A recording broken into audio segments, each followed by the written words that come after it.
Hello everyone.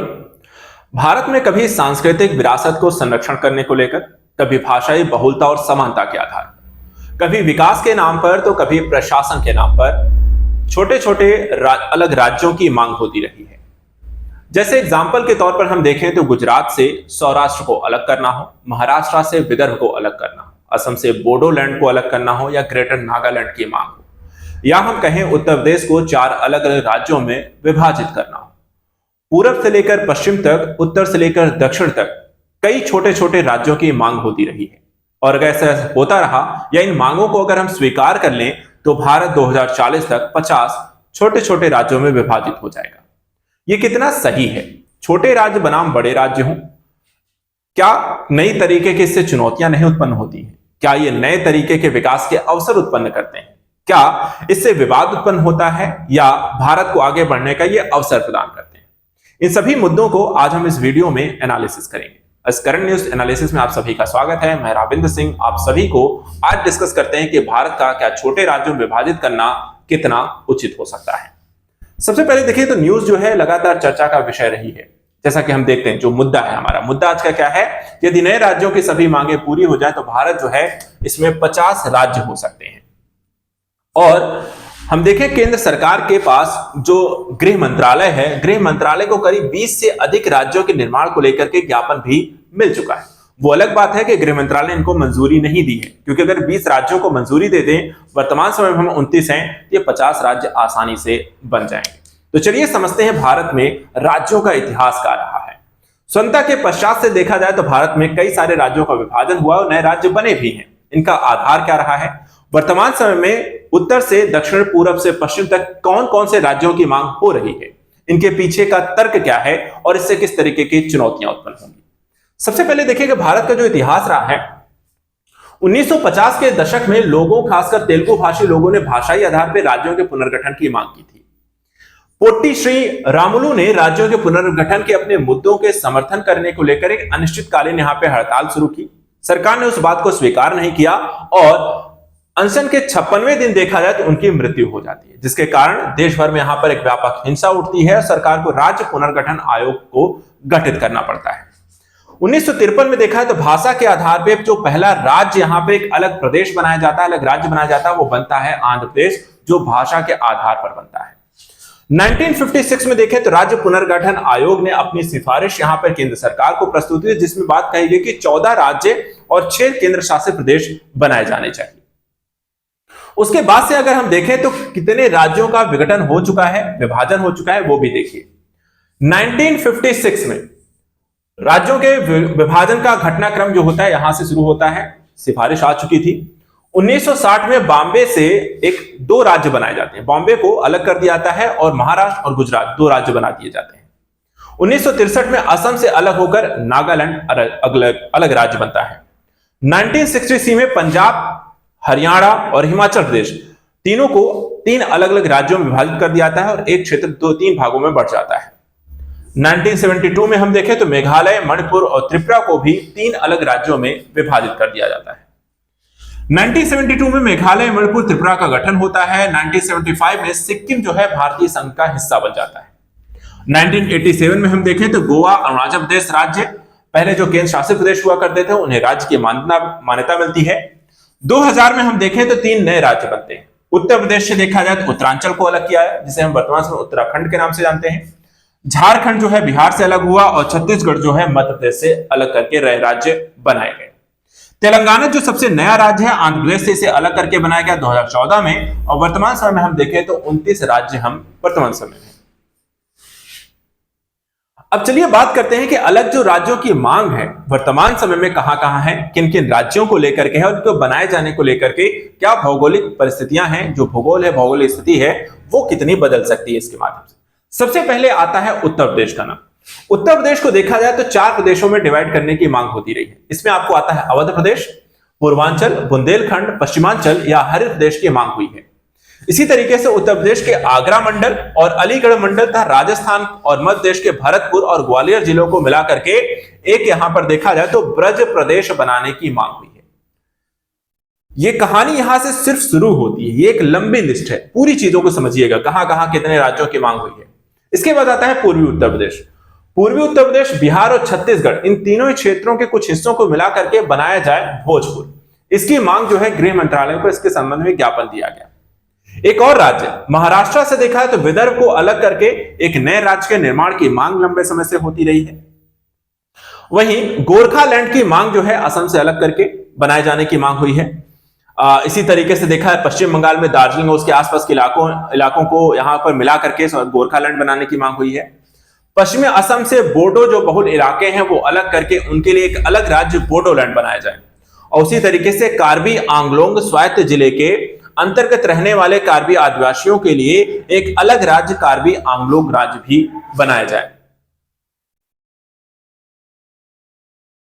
अलग राज्यों में हम देखते हैं तो यहां पर बिहार, झारखंड के मैथिली भाषी क्षेत्रों का कहना है, वहां के रहने वाले लोगों का, कि मिथिलांचल नाम से एक अलग राज्य बनाया जाए। इसी तरीके से केंद्र को गुजरात से सौराष्ट्र क्षेत्र को अलग करके एक अलग राज्य बनाने की मांग हुई है। पूर्वोत्तर के दिमासा के लोग और असम नागालैंड के दिमासा आबादी को मिला करके एक राज्य बनाया जाए जिसे दिमाराजी या दिमालैंड कहा जाए। इसी तरह तमिलनाडु के दक्षिण पश्चिम में, कर्नाटक के दक्षिण पूर्व और केरल के पूर्वी हिस्सों को मिलाकर के एक नया राज्य बनाया जाए जिसे का नाम दिया जाए कोंगुनाडु। कहानी यहां पर अभी भी खत्म नहीं होती है और राज्य इसमें आते हैं। कर्नाटक के कुर्ग क्षेत्र को मिलाकर के कुर्ग राज्य बनाने की मांग केंद्र तक पहुंची। उड़ीसा के कुछ जिलों को, झारखंड और छत्तीसगढ़ के कुछ हिस्सों को मिलाकर के एक पृथक राज्य बनाया जाए और जिसे नाम दिया जाए कोसल राज्य। कर्नाटक और केरल के सीमा पर स्थित क्षेत्रों को मिलाकर के बनाया जाए तुलुनाडु। उसी तरीके से मणिपुर में कुकी जनजातीय क्षेत्रों के लिए एक अलग क्षेत्र बनाया जाए जिसको नाम दिया जाए कुकीलैंड। इसके बाद अरब सागर के पश्चिमी तट पर कोंकणी भाषी लोगों के लिए एक अलग राज्य की मांग होती रही है जिसको यहां पे कोंकण राज्य कहा गया है। पश्चिम बंगाल के कुछ जिलों, कुछ बिहार, जलपाईगुड़ी को मिलाकर के कामतापुर के निर्माण की मांग होती रही है। मेघालय में गारो यहां पे जनजातियों के लिए गारोलैंड यहां पर राज्य की भी मांग हुई है। इसके अलावा पूर्वोत्तर राज्य के कुछ हिस्सों को मिलाकर के पूर्वी नागालैंड बनाने की बात भी यहां पर समय समय पर होती रही है। ये सभी राज्यों की मांगे होती रही हैं। इनको लेकर केंद्र सरकार के गृह मंत्रालय के पास ज्ञापन भी जा चुका है। वो अलग बात है कि यहां पर हर मांग को स्वीकार नहीं किया जाता है, नहीं तो भारत अब तक ही 50 राज्य बन जाते। तो आइए समझते हैं इन मांगों के पीछे का कारण क्या है, यानी कि जो अलग राज्य की मांग लगातार होती रही है कि ये कितनी जायज है, इसके पीछे का रीजन क्या है। सबसे पहले देखिए, सभी मांगे, एक तो बड़ा मुद्दा होता है प्राकृतिक संसाधनों के समृद्ध होने के बावजूद कई सारे क्षेत्र अभी भी गरीब हैं। प्राकृतिक संसाधनों का बंटवारा उचित ढंग से नहीं होता है और मात्र राज्यों के साथ लगातार एक विवाद होता रहता है। यानी अगर अलग भी कर दिए गए हैं चाहे बिहार का, झारखंड से, मध्य प्रदेश, छत्तीसगढ़ से, तो कई बार विवाद के विषय भी वहां पर बने रह जाते हैं। इसके अतिरिक्त भाषाई और सांस्कृतिक कारण भी विवाद का विषय होते हैं। देश में कई राज्यों के निर्माण का प्राथमिक आधार जो ये बने हुए थे, ये अधिकांश यहां पर मामलों में गौण हो जाते हैं कि भाषा बहुल, कई बार ऐसा होता है कि आसपास के एरिया वाइज जो दो अलग अलग राज्यों में क्षेत्र हैं वो सेम सांस्कृतिक और भाषाई यहां पर बहुलता रखते हैं, जिसके कारण उस पूरे क्षेत्र को मिलाकर के एक अलग राज्य की भी मांग होती है। अन्य कारणों में स्थानीय संसाधनों के लिए प्रतिस्पर्धा होती रहती है।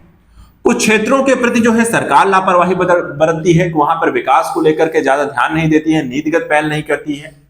कई बार संसाधनों का भी अनुचित आवंटन होता है। अगर संसाधन प्राकृतिक किसी क्षेत्र में है तो वहां पर उनका दोहन तो होता है, लेकिन विकास संबंधी योजनाएं वहां तक नहीं होती हैं या उसका लाभ, रोजगार इत्यादि अवसर वहां पर स्थानीय लोगों को नहीं दिए जाते हैं।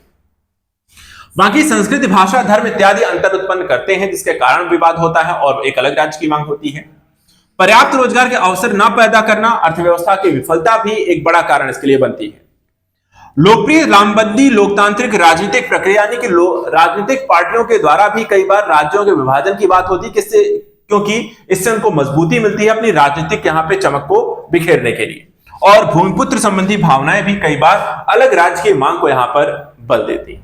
ये सभी कारण कहीं ना कहीं कुछ जायज होती हैं, कुछ यहां पर आपको देखा जाए तो लगता है कि कहीं ना कहीं सरकार भी लापरवाही बरतती है, जिसके कारण इस तरह की मांगे होती हैं और विवाद का विषय बन जाती हैं। लेकिन अलग राज्यों की मांग को स्वीकार नहीं करना है, सरकार ऐसा क्यों करती है, इसके पीछे कारण, क्योंकि अलग राज्यों के निर्माण के इतना आसान नहीं है। ये कई सारे विवादों को भी साथ में लेकर आती है, जिससे विवाद क्या क्या है वो समझिए, किस तरीके की चुनौतियां होती हैं और सरकार इसलिए लगातार नए राज्यों का निर्माण नहीं भी करती है। सबसे पहली चीज समझिएगा देखिए, अगर अलग अलग राज्य होने लग जाएं तो इससे जो प्रमुख समुदाय हैं, जाति है, जनजाति हैं, इनका सत्ता संरचना पर अधिकार हो जाएगा और ये पर्टिकुलर अपनी जातीय संरचना को लेकर के आधार पर ही काम करेंगे, जिससे यहां पर एक विभेद की स्थिति उत्पन्न हो। उप क्षेत्रों के बीच अंतर क्षेत्रीय प्रतिद्वंदता का तेजी से यहां पर बढ़ेगी और वो भी विवाद का विषय बनेगा। नए राज्यों के निर्माण होने से क्या होगा कि नकारात्मक राजनीतिक परिणाम सामने आने लगेंगे, जैसे विधायकों का एक छोटा समूह जो होगा वो कई बार सरकार को बनाने और उसे बिगाड़ने में यहां पर साथ देगा, जिसके कारण छोटे राज्यों में कम विधानसभा सीटों में कई पार्टियों के चुनाव लड़ने से कुछ सीटों का बंटवारा हो जाने से राजनीतिक अस्थिरता, सरकार की अस्थिरता बनी रहेगी। यहां पर सरकार लंबे समय तक काम नहीं कर पाएंगी। इसके अलावा राज्य का एक जब कोई क्षेत्र किसी राज्य से अलग किया जाता है तो वहां पर संसाधनों को लेकर विवाद होता है, जिसमें जल, बिजली, सीमा विवाद यहां पर बढ़ने लग जाते हैं और इसके कारण दो राज्यों के मध्य जो विवादित स्थितियां हैं उसमें और भी ज्यादा बढ़ावा मिलता है।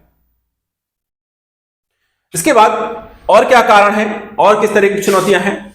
एक तो राज्यों के विभाजन के लिए नई राजधानियों का निर्माण करना पड़ेगा, फिर आपको राज्यपाल आपको नियुक्त करने पड़ेंगे, मुख्यमंत्री नियुक्त करना, आपको चुनाव होंगे, उसके लिए मंत्री को गठन होंगे, प्रशासक वहां पे नियुक्त किए जाएंगे और इन सभी के लिए आपको भारी धनराशि खर्च करनी पड़ेगी। साथ ही आंध्र प्रदेश और तेलंगाना इसका एक प्रमुख एग्जाम्पल है, जहां पे वर्तमान समय में देखें तो अमरावती को एक नई राजधानी को बनाने के लिए आप देखा जाए तो विवाद लगातार बना। 2014 से 2024 10 साल हो चुके हैं और ये विवाद अभी का अभी बना हुआ। तो ऐसा हर राज्यों के विभाजन के साथ ही होता रहेगा।